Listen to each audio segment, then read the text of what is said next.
आदरणीय भानुभाई, दक्षाबेन, शंभू, बंटी, केवल અને આપ સૌ ઉપસ્થિત સભાની અંદર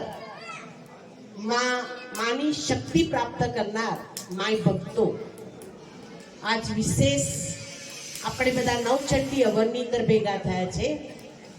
કેટલા વખતનું સપનું અમારા પલકબેનનું આજ સફળ થઈ ગયું છે, સાકાર થઈ ગયું છે. પલકબેને માનતા માની હતી કે મારે કોઈ પણ હિસાબે નવચંડી હવન કરવું છે. તો આજનો સરસ સુયોગ, અત્યારે ધનુર્માસ ચાલી રહ્યો છે, જે ભક્તિનો માસ છે, પૂજા પાઠનો માસ છે, સત્સંગનો માસ છે. 15 ડિસેમ્બર થી લઈને 15 જાન્યુઆરી સુધી બધા ભક્તિ, પૂજા પાઠ અને સત્સંગ કરે છે.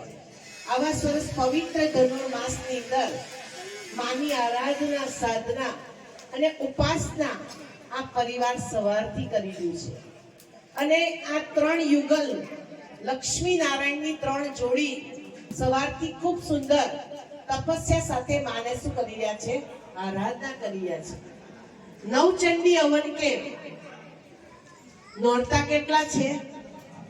9. ગ્રહો કેટલા છે? 9. 9 ગ્રહો, 9 દેવીઓ, અને એટલે જ નવચંડી હવન કરીએ છીએ આપણે. આ નવચંડી હવનની અંદર માની ઉપાસના, સાધના અને શક્તિના આધારે આપણે માને પ્રસન્ન કરીએ છીએ.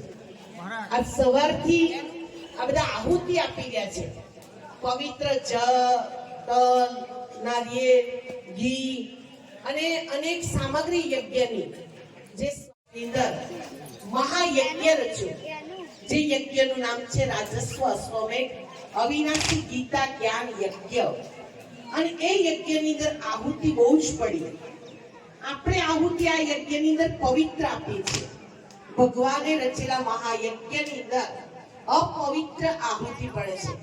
આપણી કમી, કમજોરીઓ, આપણા વિકાર, આપણા વ્યસન, આપણી વાસનાઓ, કે જેથી આપણું જીવન લક્ષ્મી નારાયણ જેવું બને.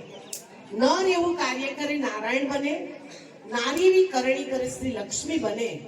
તો આજના આ શુભ પ્રસંગે, મંગલ પ્રસંગે, પવિત્ર પ્રસંગે અમારા 3 જોડા ભગવાન એમની પર સદા કૃપા દ્રષ્ટિ રાખે, રહેમ દ્રષ્ટિ રાખે, અમી દ્રષ્ટિ રાખે. સદા બધાનું કલ્યાણ થાય. કેમ કે શિવ કલ્યાણકારી છે, સાથે સાથે શક્તિ પણ કલ્યાણકારી છે. માતાજીની એક આરતીની લીટીએ એક શબ્દ આવે છે, શિવ શક્તિ. શિવ અને શક્તિ. કેમ કે શિવ શક્તિ વગર અધૂરા છે અને શક્તિ શિવ વગર અધૂરા છે. આ બંનેનું કમ્બાઇન્ડ સ્વરૂપ આપણી પાસે હાજર છે.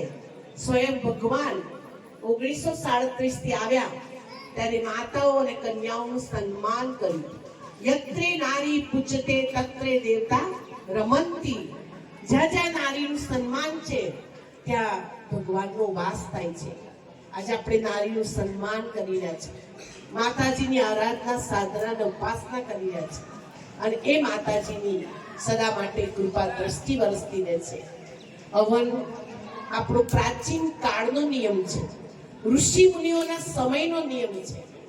શ્રી રામે પણ યજ્ઞ રચ્યો હતો કે જેની રક્ષા કરવા માટે કેટલો સરસ ચારે બાજુ અનેક ઋષિઓની યજ્ઞ કરતા હતા. તો આ બધા પુત્રો પણ શું કરતા હતા? યજ્ઞની રક્ષા કરતા હતા. એમ આજે આ યજ્ઞની પણ આપ સૌ રક્ષા કરી રહ્યા છો. પણ આ યજ્ઞને ફલીભૂત કરવા માટે આજે આપ બધા બેઠેલા એક સંકલ્પ કરવો પડશે કે આજથી મારા જીવનની અંદર કઈ પણ સમસ્યા છે, હમણે આહુતિ અપાવશે નારિયેળ, તે ઘડી બધી સમસ્યાઓ શું કરી દેજો? ફૂલ નાખશો, ચોખા નાખશો, નારિયેળ નાખશો, એ બધું તો નાખશો જ. પણ તમારી જે પણ સમસ્યા છે, જે પણ પ્રોબ્લેમ છે, જે પણ વિઘ્ન છે, સ્વાહા કરી દેવા. જેવા તમે સ્વાહા કરશો ને એટલે વાહ વાહ થઈ જશે. એમ કે નકામી બધી વસ્તુ નીકળી ગઈ એટલે આપણે સુંદર બની ગયા. અને શિવ બાબા સત્ય ઉચ્ચ બને એવી મારી દિલની દુઆઓ છે. અમારા શંભુભાઈ, બંટીભાઈ, પલક, મોના, કેવલ, કૃતિ કૃતિબેન,